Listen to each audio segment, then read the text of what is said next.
Assalamualaikum warahmatullahi wabarakatuh.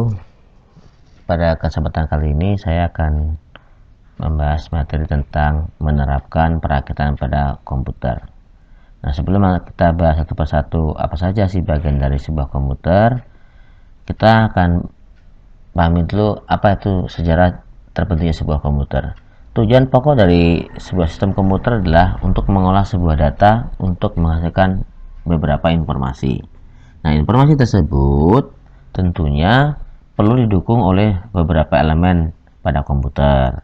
Nah, elemen pada komputer terdiri dari yang pertama adalah disebut namanya perangkat keras atau orang sebutnya hardware. Kedua, disebut namanya perangkat lunak atau software. Perangkat lunak itu terdiri dari sistem operasi dan juga program aplikasi. Nah, sistem operasi itu juga terbagi bermacam-macam. Ada biasa kita kenal namanya Windows. Windows itu juga ada Windows XP 7, 8, 10. Kemudian ada lagi program aplikasi sistem operasi namanya Unix atau Linux. Linux itu biasanya terdiri dari Red Hat dan Ubuntu dan Debian. Atau kita bisa menggunakan yang namanya sistem operasi Macintosh atau Solaris.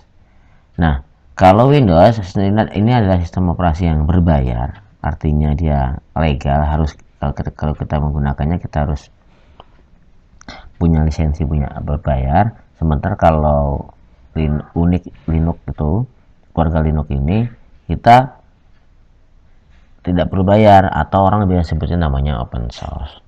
Nah, kemudian bagian dari perangkat lunak yang lain adalah kita sebut namanya program aplikasi. Program aplikasi itu bermacam-macam. Ada namanya program aplikasi untuk kantoran atau office. Ada namanya program aplikasi multimedia, ya kan, untuk editing video dan segala macamnya.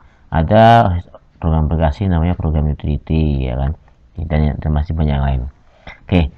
Kemudian elemen pada komputer yang ketiga adalah namanya brainware. Ya, brainware itu adalah manusia yang terlibat di dalam mengoperasikan serta mengatur sebuah sistem komputer. Brainware itu adalah disebut namanya operatornya. Jadi kalau ada perangkat kerasnya, perangkat lunaknya, tapi nggak ada penggunanya, juga sama aja. Tuh. Oke. Ya. Nah, ini adalah beberapa generasi pada komputer. Anda bisa lihat, ini adalah komputer pada zaman era pertama kali, era terdahulu. Dan ini PC ya, tapi juga PC, juga komputer PC, personal komputer, dan ada juga laptop. Oke. Ini kira-kira gambaran, kalau Anda lihat, perhatikan, ini adalah contoh gambaran personal komputer atau PC pada komputer ya. Kira-kira nanti inilah kalau kita buka casingnya separuh, kira-kira isinya adalah seperti ini. Nanti kita akan bahas satu persatu apa saja sih nama serta fungsinya perangkat-perangkat pada komputer ini. Oke, yang pertama kita kenal namanya input device. Input device itu adalah peralatan yang digunakan untuk memasukkan perintah ke dalam komputer. Jadi di dalam komputer itu ada namanya golongan perangkat input, perangkat yang punya fungsi sebagai media memasukkan perintah ke dalam komputer. Apa aja kira-kira? Ada kita kenal namanya mouse. Mouse ini fungsinya untuk memberikan perintah kepada komputer, ya kan. Mouse ini sering digunakan orang. Kenapa? Karena dia fleksibel, jangkauannya bisa menyeleksi di seluruh area pada monitor, sehingga orang lebih tertarik menggunakan mouse. Nah, mouse itu berbagai macam. Ada yang sebut namanya, ini namanya kalau masih ada ujungnya yang bulat ini kita sebut namanya mouse PS2, ya kan. Dia masih punya kelereng juga, ya kan. Nah, yang satunya yang ini kita sebut namanya mouse USB. Kemudian yang satunya lagi ada namanya disebut mouse Bluetooth, ya kan. Ini berbagai tipe mouse, tetapi pada prinsipnya kegunaannya sama. Yang kedua, perangkat input pada komputer itu ada namanya keyboard. Keyboard juga sama, ya kan. Keyboard atau disebutnya papan ketik, tujuannya sama, memasukkan perintah secara langsung ke dalam komputer yang berupa karakter berbentuk angka atau huruf. Nah, tip model keyboard juga sama dengan mouse tadi. Ada namanya keyboard PS2, keyboard USB, ada juga namanya keyboard Bluetooth. Kesemuanya sama fungsinya. Yang berbeda itu adalah port yang menghubungkan dari keyboard ke komputer. Oke. Berikutnya perangkat input yang ketiga kita sebutnya trackball. Trackball itu sama dengan mouse. Yang membedakan dengan trackball adalah bentuknya menyerupai bola ya, maaf. Sehingga pemilihan pointer menjadi lebih selektif. Artinya dia pergerakannya terbatas ya, tidak fleksibel mouse ya kan. Trackball sekarang sudah jarang digunakan ya kan. Nah, trackball juga berbagai macam terdiri dari berbagai macam. Ada trackball USB, ada juga trackball Bluetooth. Perangkat input yang berikutnya adalah kita sebut namanya scanner. Scanner ini punya fungsi hampir sama dengan fotokopi, tapi bedanya dia tujuannya utama adalah memasukkan data gambar ke dalam komputer. Jadi kalau kita punya sebuah dokumen foto atau apa, tapi ingin kita foto yang sudah cetak, dokumen yang sudah tercetak, kemudian ingin kita masukkan ke dalam komputer, maka kita perlu menggunakan alat namanya scanner. Tuh. Yang berikutnya kita kenal namanya gamepad atau joystick. Ya, kalau anak-anakku semua pasti udah paham ya kan tujuannya kan. Game joystick itu juga termasuk perangkat input pada komputer. Ya kan.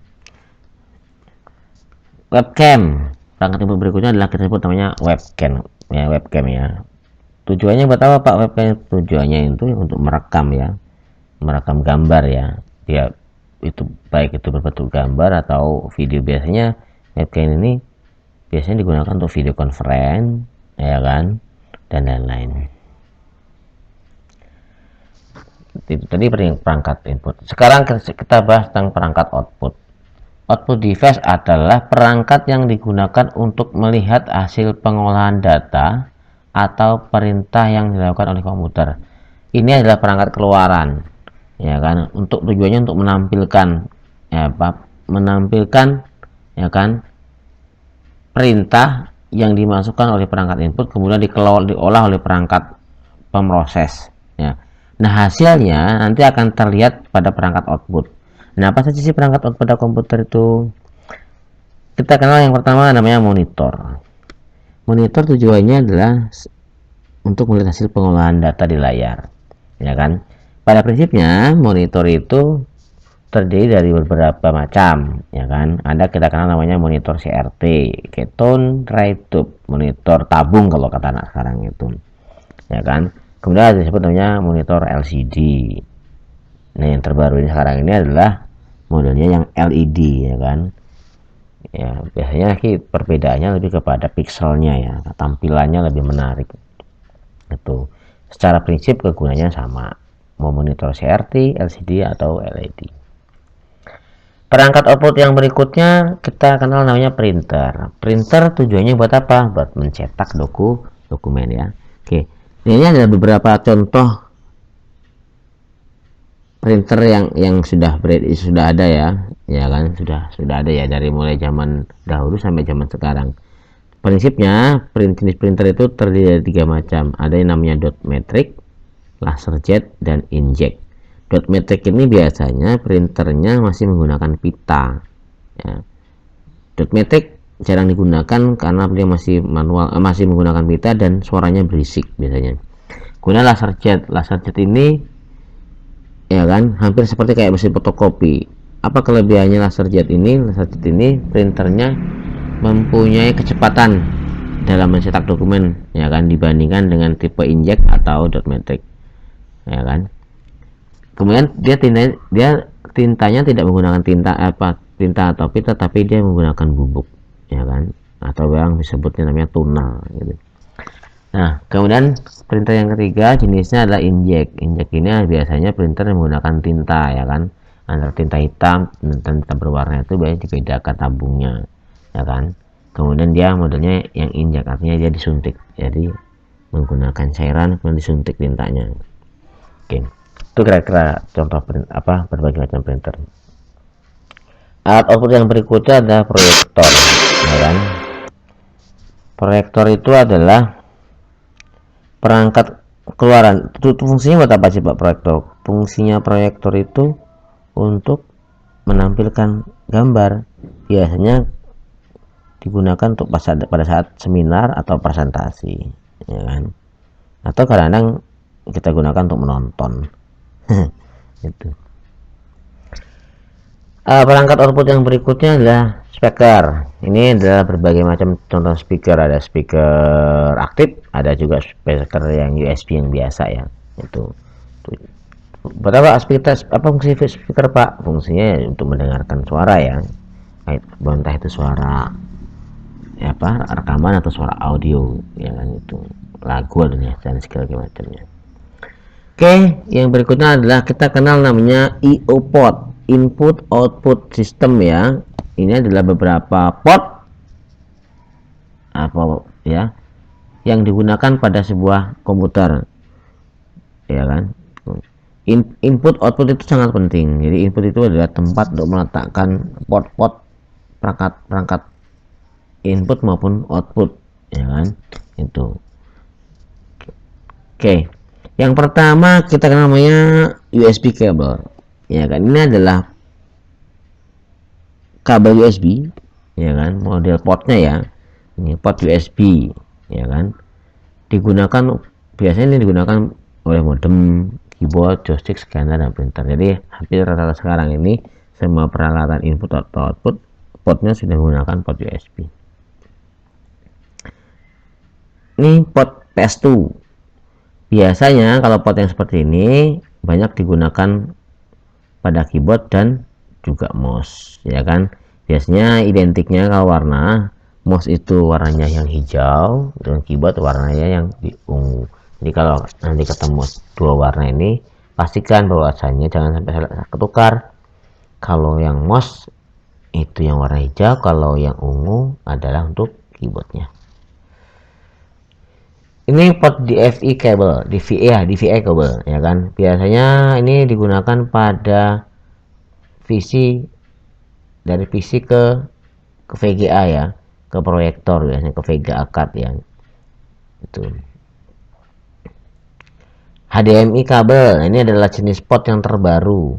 Ya, biasanya sekarang hampir rata peralatan elektronik termasuk perangkat komputer sudah menggunakan HDMI, ya kan, lebih simple, ya kan, lebih bagus hasilnya. Oke, yang berikutnya adalah kita kenal namanya ini adalah perangkat pemproses ya. Kita kenal namanya CPU atau Central Processing Unit ya. CPU atau prosesor ini punya peranan sangat penting. Orang disebut ini namanya otaknya komputer, ya kan. Nah, CPU itu memiliki dua bagian yang penting. Ada kita kenal namanya Arithmetical Logical Unit atau ALU dan Control Unit. Kedua-duanya berada di dalam prosesor tetapi mempunyai fungsi yang berbeda. ALU mempunyai fungsi sebagai pusat pengolahan data serta sebagai pusat pengolahan data, sementara control unit digunakan untuk mengontrol kerja komputer. Ini adalah contoh beberapa prosesor, jenis-jenis prosesor ya, ada AMD, Intel, dan Apple Computer. Biasanya kalau AMD ini biasanya digunakan di warnet. Kenapa? Dia lebih cepat prosesnya, ya kan. Kemudian tidak lemot. Ini biasanya makanya orang-orang di warnet itu rata-rata menggunakan AMD karena kecepatannya dan grafisnya lebih bagus dibandingkan Intel. Nah, Intel nih juga lebih bagus, ya kan, lebih bagus ya. Bedanya AMD dengan Intel ini biasanya sih yang lebih terasa itu kalau AMD itu biasanya perangkatnya lebih cepat panas dibandingkan dengan Intel, gitu ya, tentang namanya CPU atau prosesor. Yang berikutnya adalah motherboard. Motherboard itu adalah maknya papan ya, atau mainboard, orang sebutnya mainboard. Ini adalah komponen terbesar pada komputer yang di dalamnya terdapat sebuah process device. Fungsi motherboard berapa Pak? Fungsi motherboard itu secara keseluruhan adalah sebagai tempat utama memasang perangkat-perangkat lain. Ya, perangkat pada komputer itu hampir rata ditempatkan di motherboard, ya kan. Ada memori, VGA, ya kan, dan port-port yang lain. Oke, Jenis-jenis motherboard kalau untuk di pasaran sekarang sangat banyak. Ada Asus, ASRock, ya kan, Intel, Gigabyte, ya, dan macam-macam yang lainnya. Yang berikutnya adalah heatsink atau cool fan. Ini adalah kipas. Fungsinya buat mendinginkan prosesor atau mendinginkan perangkat-perangkat pada komputer yang mempunyai tingkat panas yang sangat mempunyai tingkat suhu panas yang tinggi. Jadi kalau kipas ini heatsink ya, ini biasanya ditempatkan di atas. Kalau yang ini ditempatkan di atas prosesor. Tuh, fungsinya buat apa? Fungsinya buat mendinginkan prosesor. Tuh. Ini tersebut namanya BIOS, Basic Input Output System, ya kan? Tuh. Fungsinya untuk apa? Fungsinya untuk mengenali, memberi informasi, mengkonfigurasi, ya kan? Dan mengintegrasi di dalam motherboard. Ya, ini BIOS ini biasanya tertanam di dalam motherboard. Nah, model BIOS itu bermacam-macam. Ada Bionic, ini jenisnya ya, Bionic, Awad, dan AMI.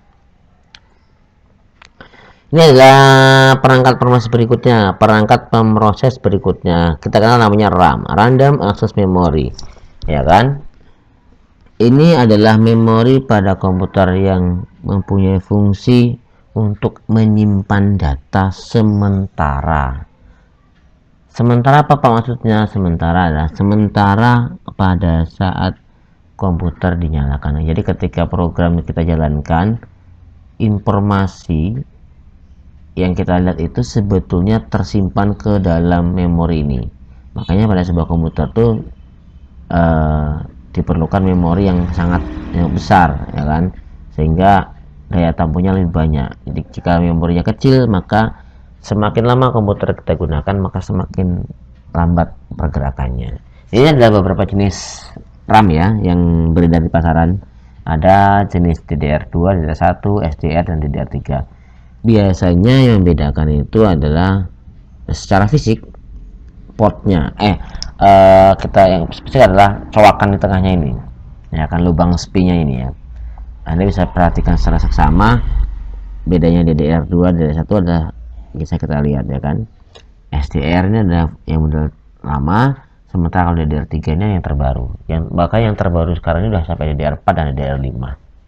Luar biasa ya, ini perkembangan RAM ini.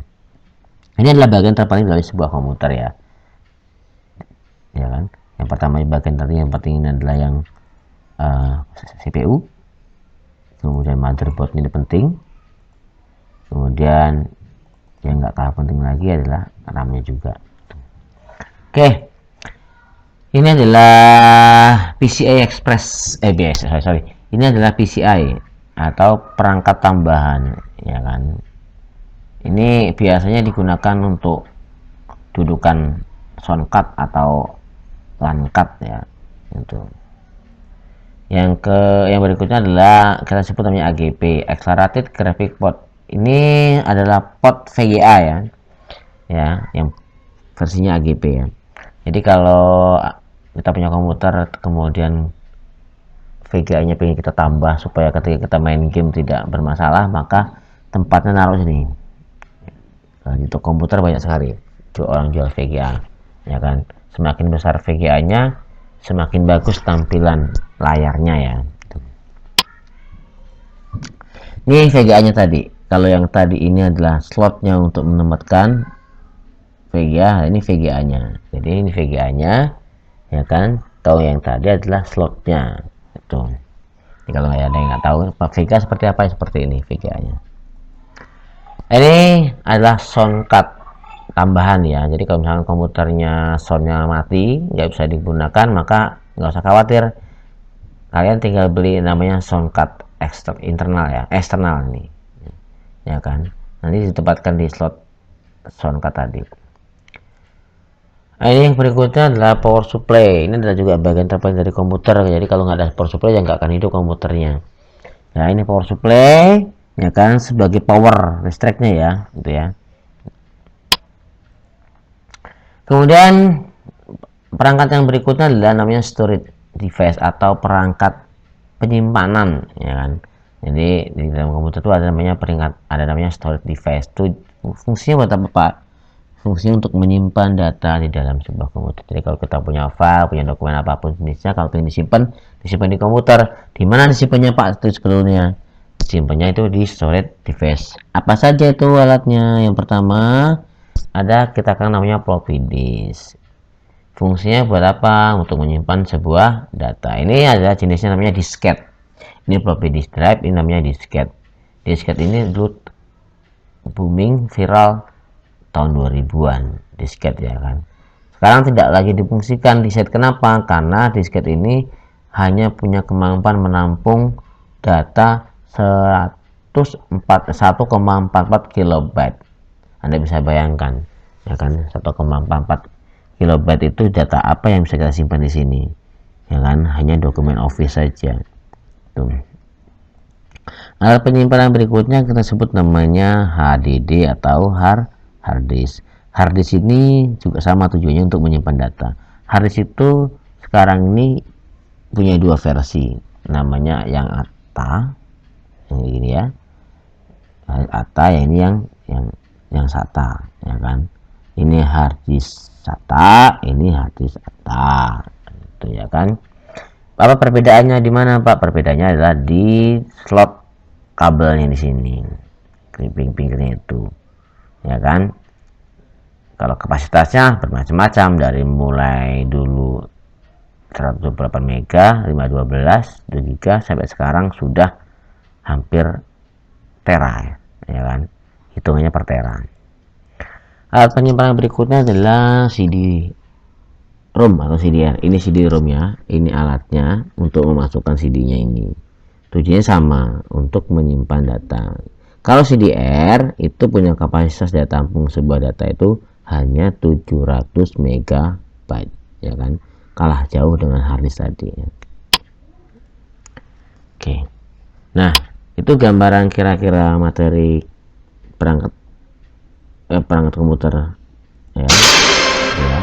Nah, itulah kira-kira anakku semua materi-materi perangkat pada komputer. Mudah-mudahan bermanfaat. Jika ada pertanyaan, silahkan